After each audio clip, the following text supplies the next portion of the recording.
Donc, les ressources végétales, en raison de leur disponibilité et leur faible coût par rapport aux protéines animales, peuvent constituer une solution dans l'amélioration de la qualité nutritionnelle. Les légumineuses alimentaires sont essentiellement cultivées pour leur rôle en alimentation humaine et aussi dans l'amélioration de la fertilité des sols.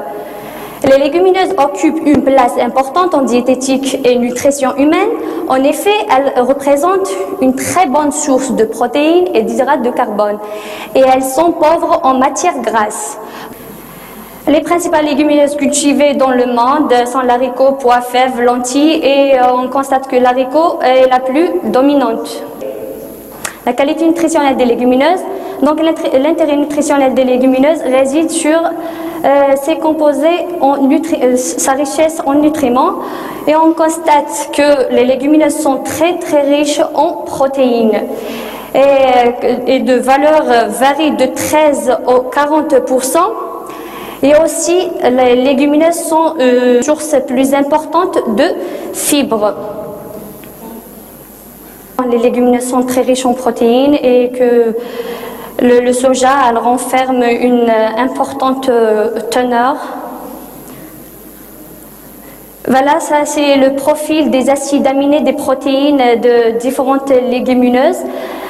Donc ce tableau illustre les légumineuses sont très faibles en acides aminés soufrés, par contre très riches en acides aminés et en lysine. Les teneurs en amidon sont très variables dans différentes légumineuses. Donc les céréales représentent 65 à 80% et les légumes secs varient entre 30 et 68%. Les teneurs en fibres, donc les légumineuses sont très riches en fibres. Voilà.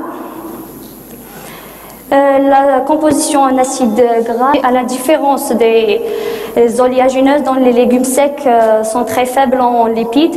Et l'acide aminé insaturé majoritaire, c'est l'acide linoléique, et le principal acide aminé saturé, c'est l'acide palmitique. Les légumineuses est une source très importante en différents minéraux et surtout elle est très riche en potassium.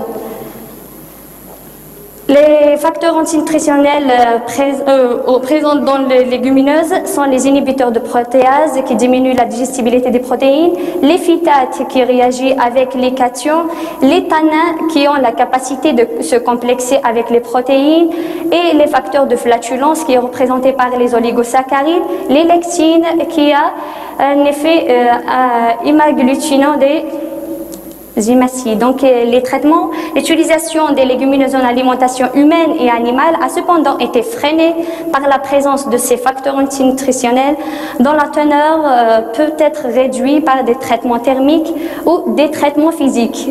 Les essais en cours portent sur la cuisson et la germination avec ou sans trempage préalable.